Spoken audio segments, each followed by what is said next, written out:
Time now for the M&A Edge with John Bintz, who's with Valuation Research Corporation. He joins us every week. Good to have you back here. Thanks, Angie. So he's a merger man, and he's always watching the valuations of U.S. companies and beyond the borders. Right now he's taking a look at, are we headed toward a recession or not? So John, what do you think? What are some signs that we are not heading toward a recession? It's a great question, Angie, because there's a lot of topic around that.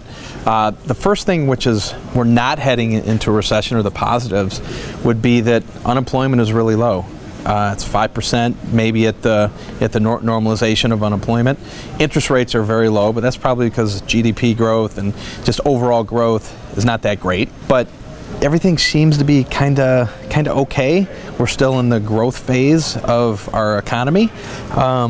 And productivity rates seem to be pretty good, which they have been for the last 15 years or so. So productivity good there. What are some signals or signs that perhaps we are starting to slide into recession here, John? Yeah, so stock market has a lot of volatility.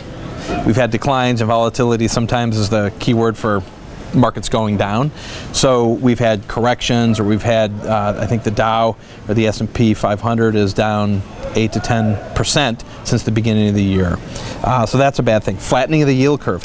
If the Fed is raising rates and the 10-year Treasury is going down, that would signal the possibility of a recession.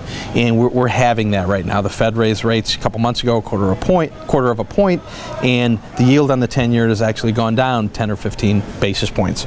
And the other thing that leads to the low growth that we have had, both in the United States as well as globally, is the fertility rate.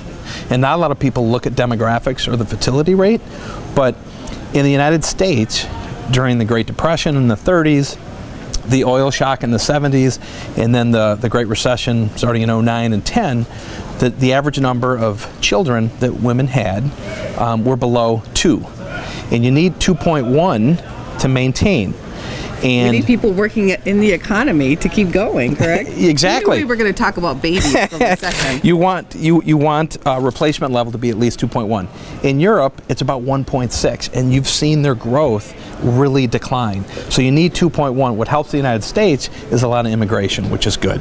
But you need at least 2.1, and we're seeing the fertility rates coming down, not only in the United States, but globally. Where are we in the U.S. with fertility We're rates? right at about replacement, right at about 2.1%. Okay. Or not percent, but 2.1. So what does this tell us about the overall economic picture and valuations of companies then, and Sure. how will it spur mergers? Sure. Great question again. So on the public side, the PE is right about 18.5, and the average PE multiple, going back to say 1969, is about 16.9. So we're a little bit above the high end of that range. As far as privately held companies and those multiples, certain industries have pretty high multiples, and they have had high multiples when it comes to M&A and mergers and acquisitions. You see some companies in technology or healthcare, double-digit acquisition multiples, 10, 11, 12 times earnings. So that's really, really healthy for the M&A market. Other companies, we might see, it's probably too early to tell if we're heading into recession with multiples, but I think they're kind of on the horizon that they might be contracting a little bit. And if that's the case, everything kind of normalizes, and the activity, the M&A activity, with a lot of money on the sidelines, might pick up a little bit. Thank you, John. We'll look forward to having you back next week. You're welcome. Thank you, Angie.